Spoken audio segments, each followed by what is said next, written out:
حضور نبی کریم صلی اللہ علیہ وآلہ وسلم کی خدمت میں ایک خاتون آئی اور کہنے لگی کہ مجھ سے گناہ ہو گیا ہے اور میرے پیٹ میں ناجائز بچہ ہے۔ آپ صلی اللہ علیہ وآلہ وسلم نے فرمایا، کیسے مان لیں کہ تو نے بدکاری کی ہے؟ پر اس خاتون میں احساس گناہ بڑا تھا، تو آپ صلی اللہ علیہ وآلہ وسلم نے فرمایا کہ جاؤ اور بچہ پیدا ہونے کے بعد پھر آنا۔ پھول جیسا بچہ پیدا ہوا تو بچہ گود میں لیے آ گئی کہ یا رسول اللہ اب کیا کروں؟ تو آپ صلی اللہ علیہ وآلہ وسلم نے فرمایا کہ غلطی گویا تیری ہے، بچے کی نہیں، واپس جاؤ، اسے دودھ پلاؤ، جب روٹی کھانے لگے تب آ جانا۔ اور صحابہ کہتے ہیں کہ جب 2 سال بعد آئی تو بچے کے ہاتھ میں روٹی کا ٹکڑا تھا، اور جب آئی تو رونے لگی اور کہا کہ اے محبوب صلی اللہ علیہ وآلہ وسلم، ساری رات مجھے نیند نہیں آتی، یہ گناہ چبھتا ہے اور مجھے پریشان کرتا ہے، اور اگر آج مر گئی تو اللہ کی بارگاہ میں کیا جواب دوں گی؟ نظر کرم فرمائیں۔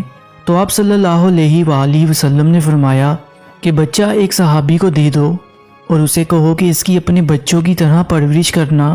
پھر فرمایا کہ اس خاتون کو باہر لے جاؤ اور پتھر مار مار کر سنسار کر دو، یہاں تک کہ وہ بی بی انتقال کر گئی۔ آپ صلی اللہ علیہ وآلہ وسلم نے 2 صحابیات کی ڈیوٹی لگائی اور فرمایا کہ اسے اٹھاؤ، غسل بھی دو، کفن بھی پہناؤ، اور جب یہ کام ہو گیا تو حکم ہوا کہ صفیں سیدھی کرو، میں خود اس کا جنازہ پڑھاؤں گا۔ تو صحابہ کرام نے کہا کہ اے نبی صلی اللہ علیہ وآلہ وسلم، اس کا جنازہ؟ معاذ اللہ۔ تو میرے پیارے آقا صلی اللہ علیہ وآلہ وسلم نے اس خاتون کو معاشرے سے کاٹا نہیں، بلکہ آپ صلی اللہ علیہ وآلہ وسلم نے فرمایا کہ تو نے اس کا گناہ دیکھا ہے مگر اس کا احساس نہیں دیکھا، اس کی توبہ کا انداز نہیں دیکھا، اس کی طرف نہیں دیکھی، بارگاہ خدا میں سرخرو ہونے کا جذبہ نہیں دیکھا۔ آپ صلی اللہ علیہ وآلہ وسلم نے فرمایا کہ اس نے اتنی اعلیٰ توبہ کی ہے کہ اگر ساری امت میں بانٹ دو تو اللہ سب کی بخشش فرما دے۔ پیارے دوستو، میرے پاس الفاظ نہیں ہے کیونکہ بچے گرانے کا عمل اور کچرے میں پھینکنے کا رجحان اس حد تک بڑھ چکا ہے کہ کسی کو یہ حرکت کرنے پر کوئی رتی برابر بھی افسوس کا سامنا نہیں کرنا پڑتا۔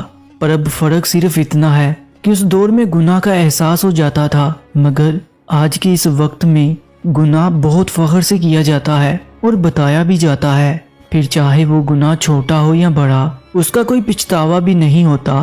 باقی اپنی قیمتی رائے کا اظہار کامنٹ سیکشن میں لازمی کر دیجیے گا۔ انشاءاللہ ملتے ہیں ایک اور ایمان فروز واقعے کے ساتھ۔